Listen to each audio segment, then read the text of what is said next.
You don't say.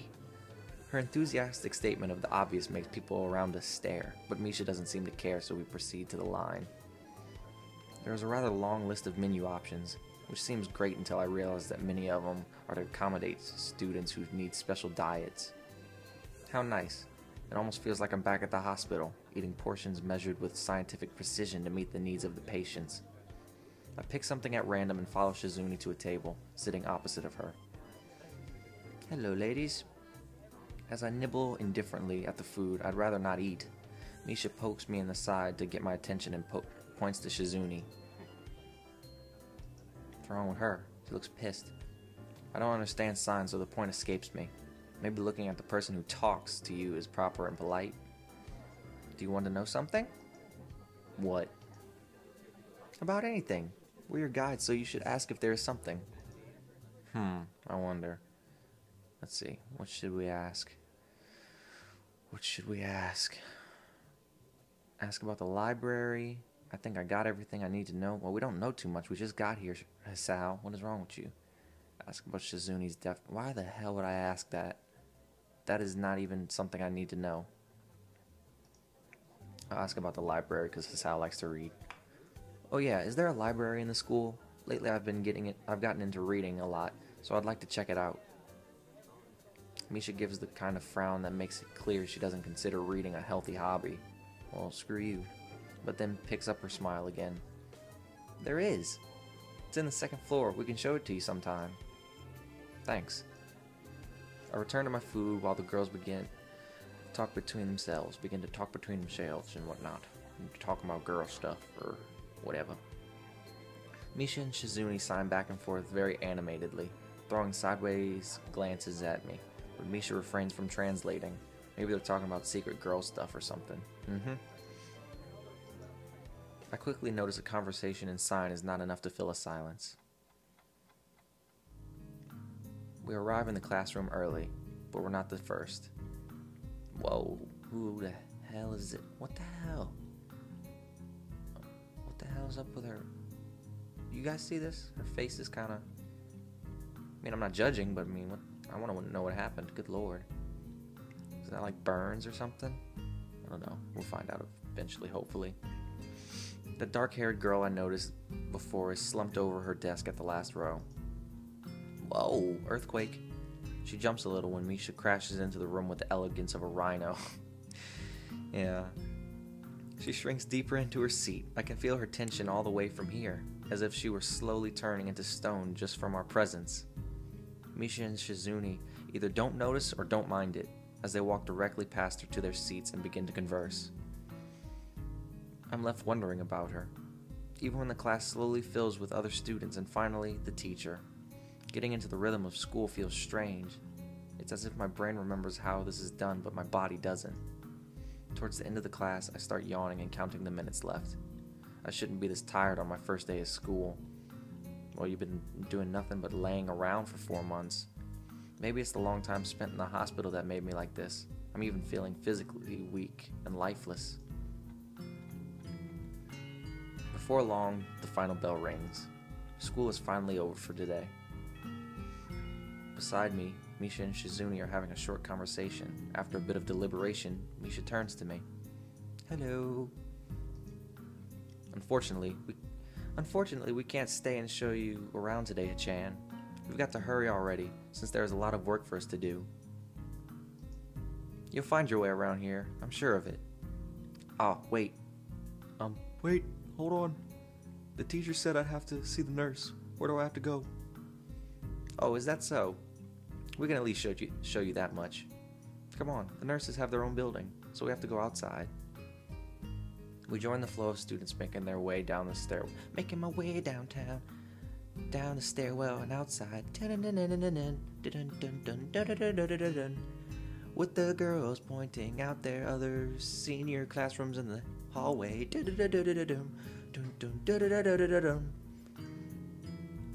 And we're outside. Okay, I'm done. I'm sorry. The girls make their way to the smaller building right next to the school. It's built in the same style, so it looks like it's actually part of the same building. Hello. This is the auxiliary building here. There's a lot of official and important stuff inside, like the Yamaku Foundation office and all the nurses' offices. They even have a swimming pool. How is that official? Hisao suspects something. Something is amiss. Oh, she looks surprised. Don't be silly, Hichan. It's for physical therapy, of course. Anyway, all the yeah, that seems about right. Sounds important. Anyway, all the nursing staff facilities are in there too. The head nurse's office is on the first floor. You'll be fine from here, right? We'll be going then. See you tomorrow. Wait, don't leave me. Yeah, thanks. Bye. And they leave me. A whole building for stuff that has nothing to do with the actual education. I guess it's necessary for a place like this. Well, yeah. It's a hospital kind of thing. I walk in hoping that this will only be a quick visit, like the teacher said.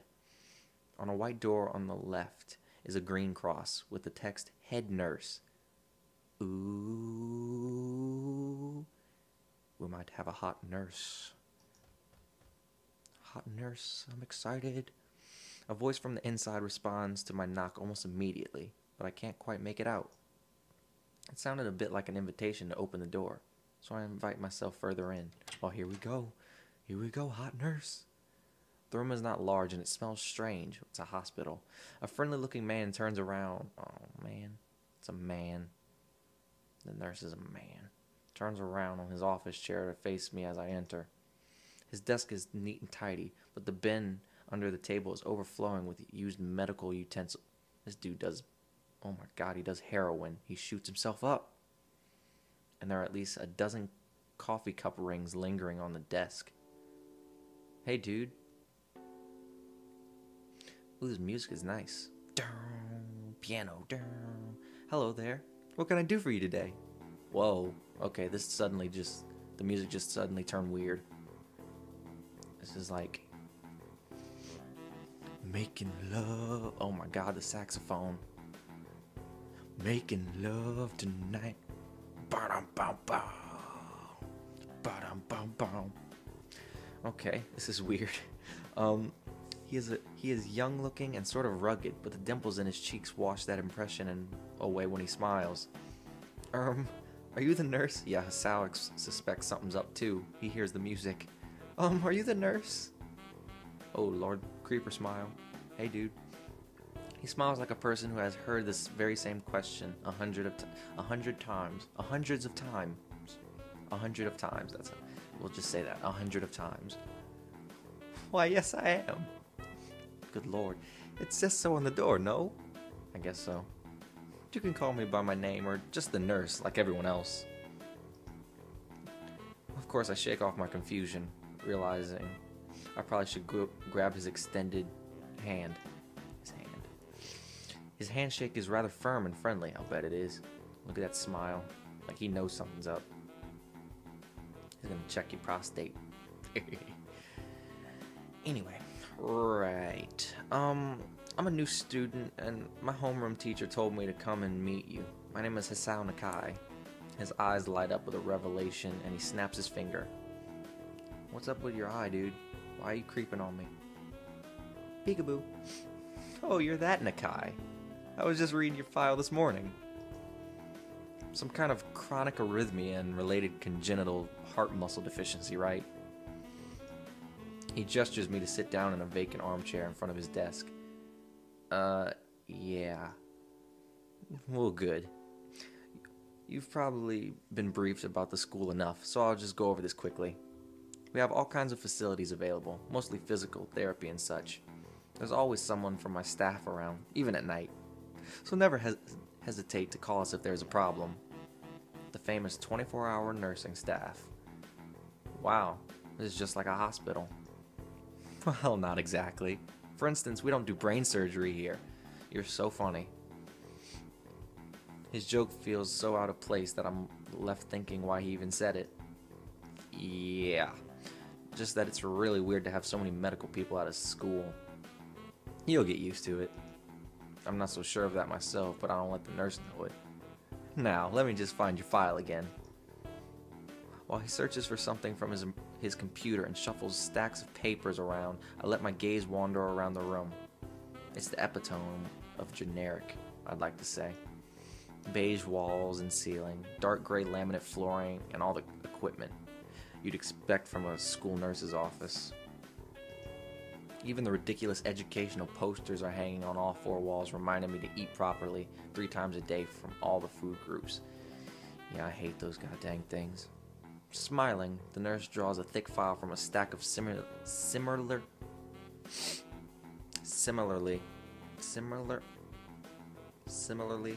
thick files. I am so and opens it. So you already have medication for the arrhythmia. Just remember to take your pills every morning and evening, or it won't be much help. Yeah, I'll probably die. Apart from that, do you do any sports, rash stuff like, I don't know, boxing? What do you think? He grins to his own joke, but I don't.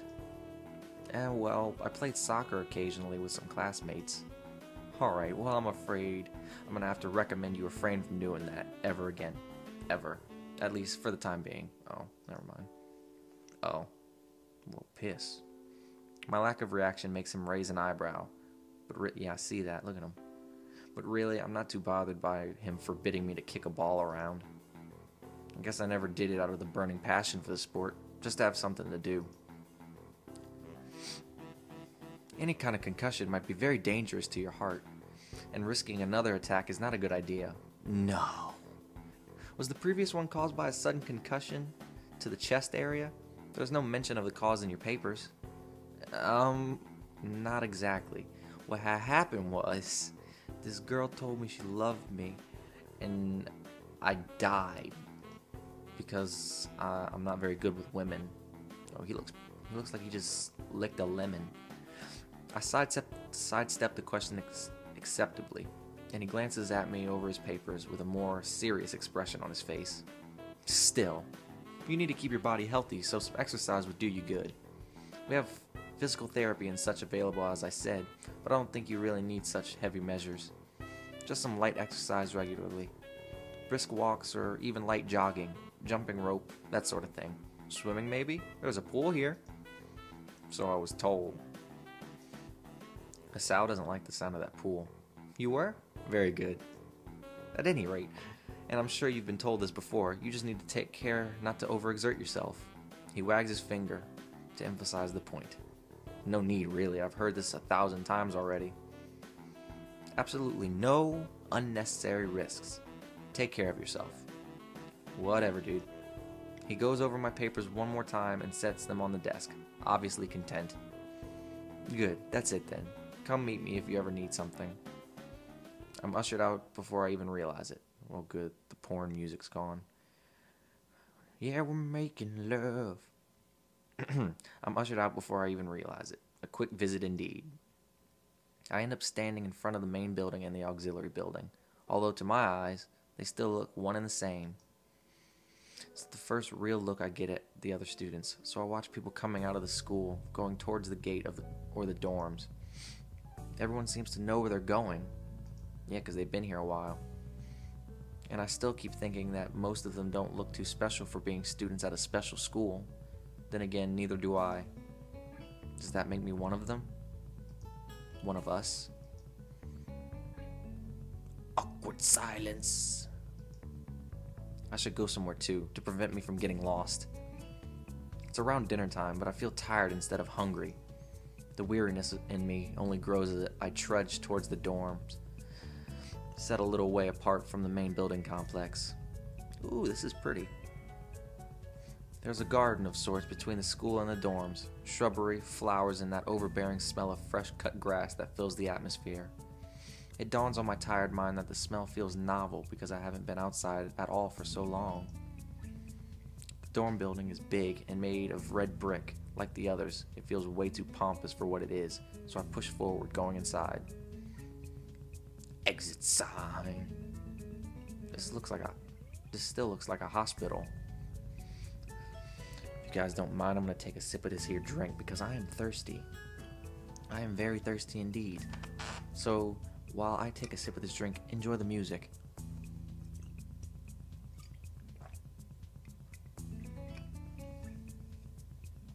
Ah, yes, that's nice. That is nice. It takes more time than necessary to fish out the key I was given from my pocket. Room 119, room 119, room 119. Despite the ornate exterior, the inside of the dorm is fairly new, functional, and boring. Yeah, look at what the hell's up with this plant? Look at this plant. That thing looks like it's about to die. Very wimpy plant. Just like in the main building, the halls and doors are wide to accommodate wheelchairs. The same goes for the elevators at the end of the hallways. I poke my head around the corner of the common room door. Inside, a few students are watching the television. One nods and gives a quick hello before turning back to the TV. Wow, I wanted to have a conversation with you, dude. That's cool, though. Seems that only the girls around here are sociable. I suppose that's perfectly fine with me. Yeah, because we like the women's. I climb the stairs to the upper floor. Here, there's nothing on these cork boards. What the? I got like one picture here and maybe two here. A very boring place. Good lord. Need to put some cool stuff up. Here, small corridors branch off from the main hallway. Each one of these minor halls seems to have a toilet and shower, as well as 4 rooms. About halfway down the hall, I spy room 119. My room! The nameplates on the door adjacent to mine are blank. I guess there are just 2 of us here. Light shines from below the door of room 117, so I knock lightly. Hello? Is anyone home? From inside, I hear a few movements, then the clicking of way more locks than I thought these doors had. After a moment, the door squeaks open. Oh shoot, Cowboy Showdown. You hear that music? Oh. Okay. Dude looks like Harry Potter. A little bit. Anime Harry Potter. What would this dude sound like? It'll come to me. A bespectacled boy is standing in the doorway. He's looking at me very intently through his extremely thick eyeglasses. The speckled hallmate. How would his voice sound?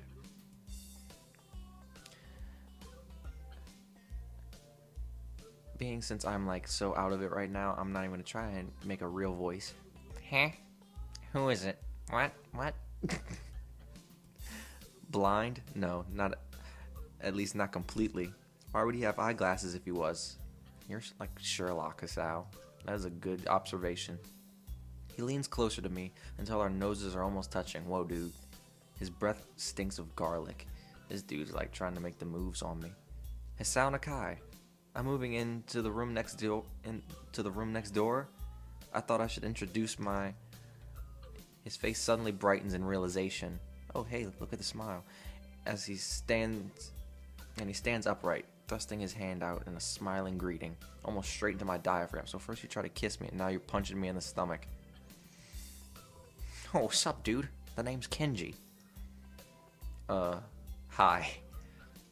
I take Kenji's sweaty hand and shake it, still a little rattled by the sudden change of attitude and vehement vitamin welcome. There are some suspicious looking people going in and out of your room earlier. It was probably my parents, dude. Your parents? You sure? Because they could have been some other people too. You can't judge a book by its cover. You can't even read the cover of that book. His out-of-place proverb is left hanging between us awkwardly as I try to think of some way to respond. I'd say the chances are high enough. He shudders and makes some exaggerated hand gestures. You're a brave man, Hisao. Me, I don't think I could trust the chances. The only one I trust is myself. Does that mean I shouldn't get to know you either? He thinks about this for a while. A wise decision. Damn, you are smarter than you look. Probably. What do you look like? I hope not smart. Okay, stop zooming in on me. He squints his eyes and leans closer again, but I lean backwards to dodge it. Yeah, you're not kissing me, freak. Never mind, it doesn't matter. With that, he turns... What the hell? With that, he turns, fumbles around for a moment in search of the door handle, and shuts the door behind him.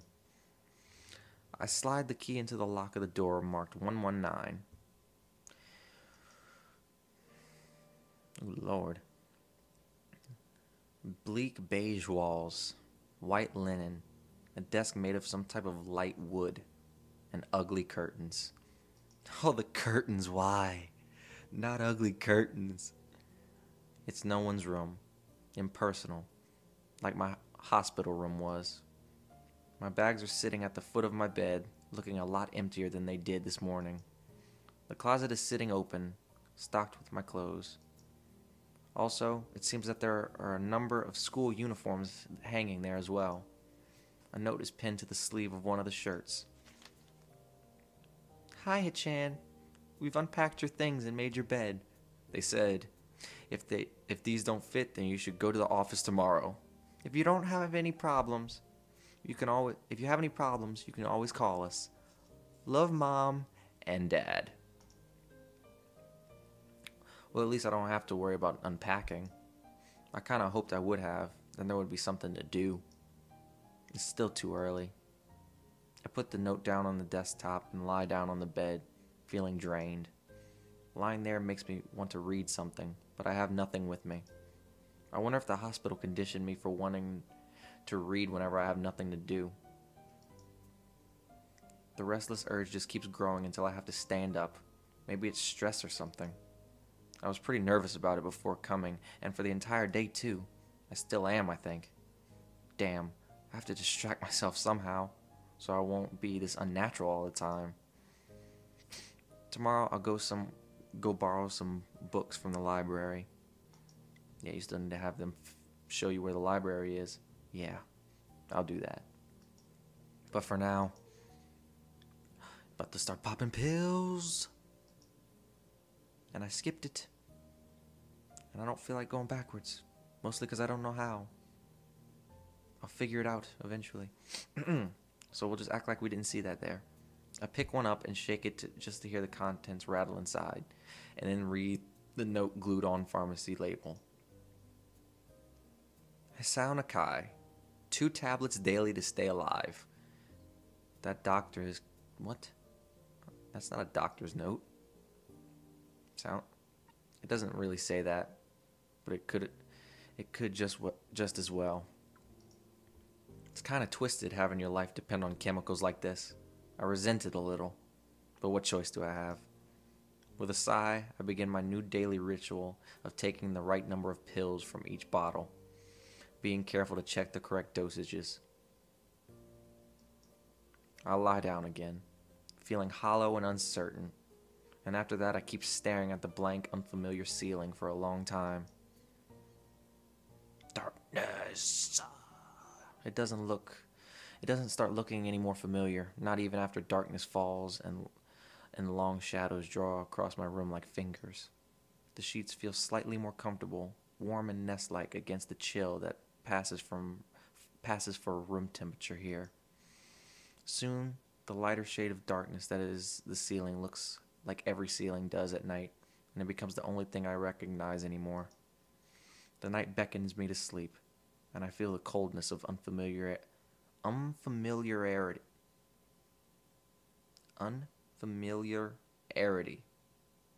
and fear creeping up my spine once again. I cannot freaking read. I'm so derp. I keep drifting further away from the world I knew. Sleep time.